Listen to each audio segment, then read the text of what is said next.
Good morning, everybody. It's an honor to be here with you all. What an emotional morning. I can't be the only one feeling all of this. I don't know if it's coming off this full moon energy, Mercury finally going direct. We're in the season of... Thank you, Mercury, for getting out of the microwave. We needed you to get it together.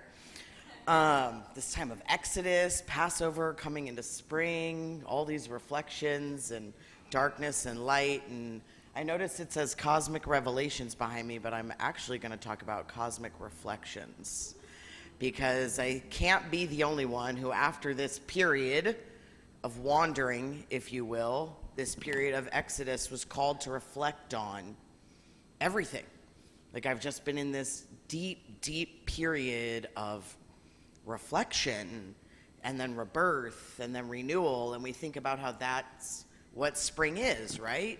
Reflection, rebirth, renewal in so many ways, from our trees and our flowers and our rain to our life and the things that are happening and what's going on in our world today, right? It's like we're just being really called to look at everything. And for me personally, I've talked at length at you guys for years now about Exodus and Passover and this idea of passing over, right? And this journey of slavery to freedom, this journey of liberation, this concept of anything that does not serve you in your life being removed from your life in either an easy or difficult way.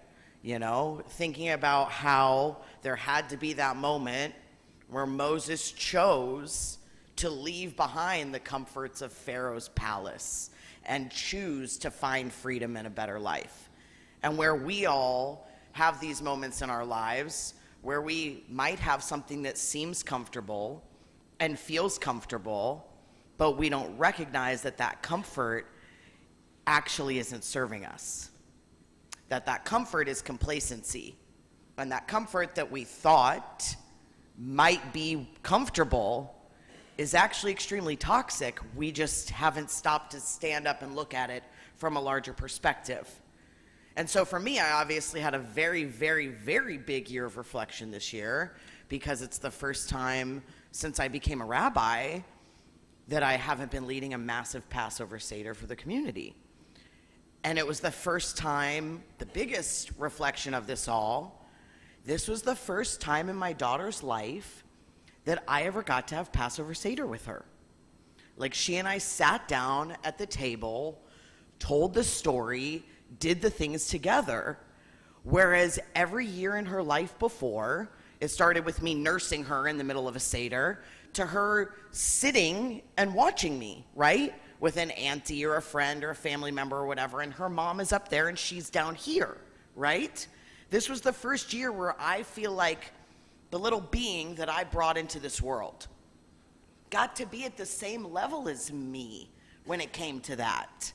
And it was just this eye-opening experience of, we don't realize sometimes what we're missing out on by thinking we're in the space of what we need, when it actually isn't necessarily what we need. It's actually extremely stressful and chaotic, but we've been doing it for so long, it's what we think we're supposed to do, right? We get so stuck in our own way. This year for me, you know, I'm gonna tie everything to surfing because that's who I am and what I do, bro. But for me, it's been the year of, I don't need to paddle right now. I just need to ride the wave. And thinking about that idea of cosmic reflection and riding this cosmic wave of life that we're all on. I mean, we agreed to incarnate now in these exciting, crazy, whatever times you want to call it, for whatever reason, but we're here now, whether we like it or not. And we're riding this wave. And we can either choose to get in our own way and try and control and manipulate and hope that everything is going to go exactly like we can pinpoint it to go, or we can trust the divine to flow through us. And I've had this massive year, obviously, of reflection, thinking about all I've been through, from last Passover, where I was in front of like 300 people in a room of what I thought were many people who supported me, who have since turned their backs on me and are the first to jump to, you know what I mean, exile you from the very community that you one time created. It's an interesting time to, I think, be where you are and to look back and see where we are as a collective and think and reflect on all that we've been through, and how sometimes when we are called to take care of ourselves and we are called to freedom, people around us don't necessarily like that because it risks their own control, right? It in some way compromises their own agenda. And I even think about this with me as a mother, right? And as a parent, an overbearing Jewish mother, if you will. Thinking about that concept of letting go and recognizing that we're all individuals on our own paths. And sometimes when we try to break out of this confinement that we've been locked in, that we don't even realize we've been locked in, everyone around us does everything they can to keep us there because it's easier for them, right? And that's where we are really called to self-care. That's where we are really called to practice what we preach. In those moments when everyone around us is telling us this isn't the right move, that's not what you're supposed to do this, do that, and pointing the fingers telling you what to do, but you have something in your gut, you have something you're not now, you have something in your divine guidance that's like, no, you do you.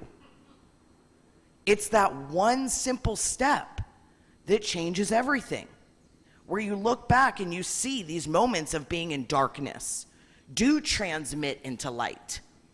These moments where you question, like, why am I doing this? This doesn't make any sense at all, are actually the moments that are so pivotal for you to manifest something more than you ever thought beyond your wildest dreams.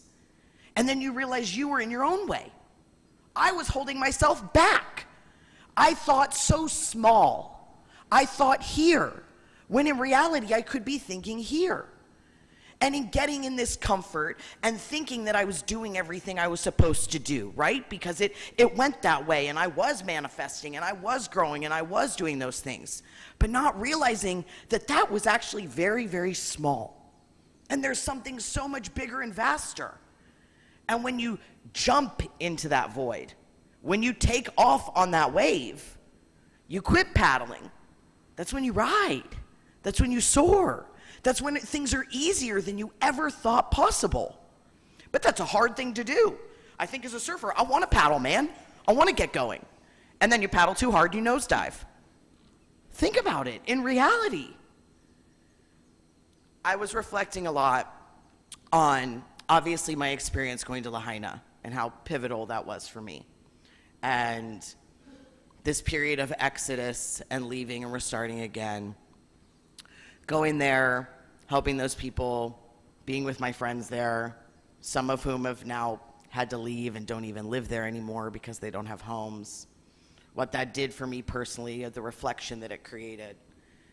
And this knowing that nothing else, I was just saying this to someone before the service, nothing in my life mattered after that experience but my family, but me and my kid. And everyone around you is like, well, that's not reality. You got to do this. You got to do this. You got to do this. You got to do this.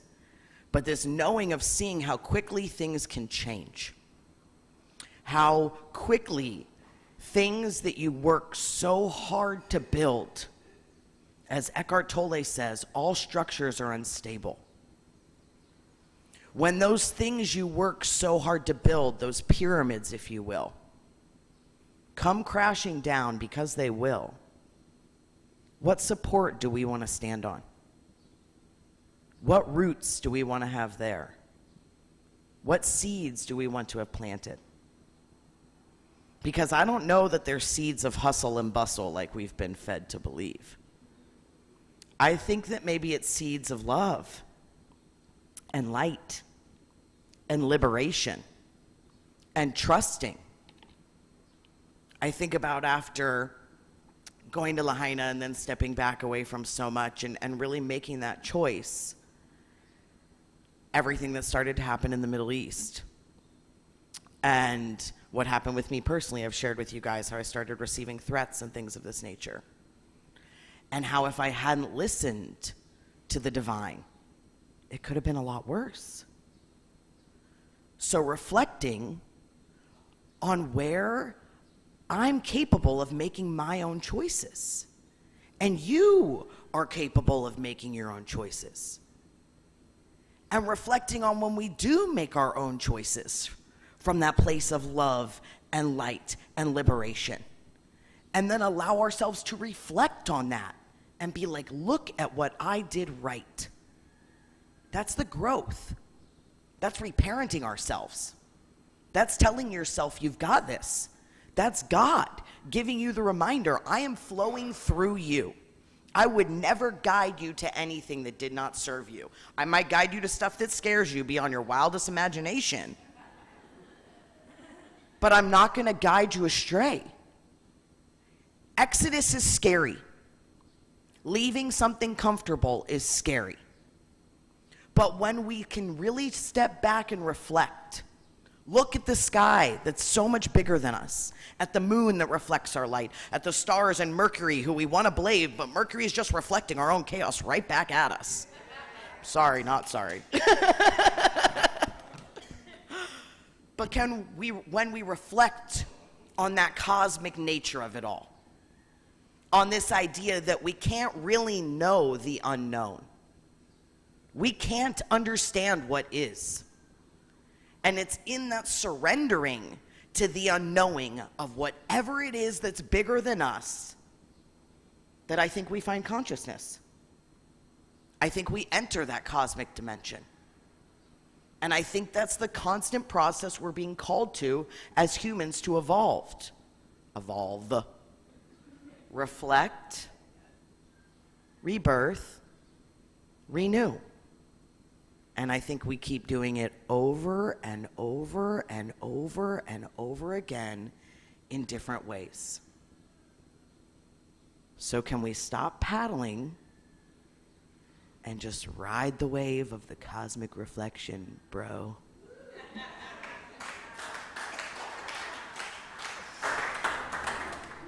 You like my surfer voice in my head? It's like the turtle from Finding Nemo, I kind of think. But I think I'm more of like a dolphin person. Okay, all right. I have a little, I do. This one was, I haven't cried when I channeled something in a long time. Like a lot of times when I channel these raps, I'm like, boom, done. I was like bawling by the end of this one. Like a part of my heart has really just been layers unfolding to reflect and renew. So with that said, I'll share with you. That's not on here, that's just me. Okay. Cosmic reflection calling us new directions after a deep healing period of introspection. Aligned with the sacred with conscious perception, being called to level up to the next dimension. The divine will guide you to your own suspension. Inner work is your soul's pension. And making this choice will often create tension because there are others I don't need to mention who don't always hold your same intention. It's not easy to choose to take a step back, to walk away from it all with your integrity intact, to choose to be quiet when you want to react, and instead trust the knowing that God has your back. Called to reflect as Mercury goes direct, and pay some respect to what I've done correct.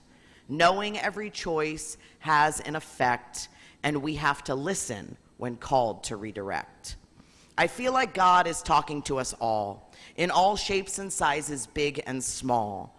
The order we've been given is not too tall. With one another, we continue to brawl. And in this moment, we must answer the call to choose to listen and pick up the ball. It seems that eclipse was not to be missed. And if I didn't talk about it, I would be remiss. Because I kind of feel like God is pissed and communicating with us in ways that we've wished. There is a battle between darkness and light. My ancestors' battle we continue to fight. Can we choose to be happy instead of right? Can we connect with the divine through the signs at night? Can we love one another with will, not might? Can we choose to be the rainbow and choose to shine bright? It feels like the evil is coming to the scene. The world's insane and it can be pretty mean. When we must know everything is not as it seems, and in the darkness, the light does gleam. As a new earth awaits us, this planet we clean. God made a promise, a solemn vow, that we must honor here and now. To idol and ego we cannot bow. Darkness and evil we cannot allow. The divine looks upon us, raising a brow, being like, how did you get here? You humans, just wow. So God communicates with us today. This I know, and this I must say. Here and now, this isn't a new way. Our moral fabric, the layers do fray. We're being called to connect in a world gone cray, to be the rainbow and stay in the gray.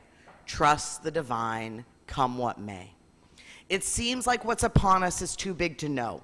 We're being forced to surrender and choose to let go, to plant the seeds for new life to grow, to water with care, fertilize and hoe. This new earth is sacred, and the seeds we sow, can we wake up? Our boats we must row.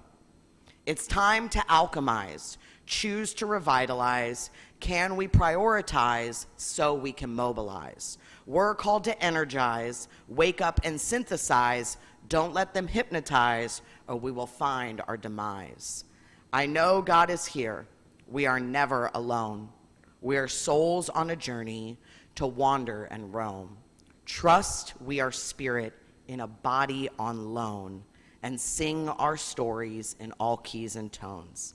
The clock is ticking, how many covers have blown. Change is upon us, divine presence is known. Can we honor the sacred, put down our phones, see the cosmic reflection? Mahalo, shalom.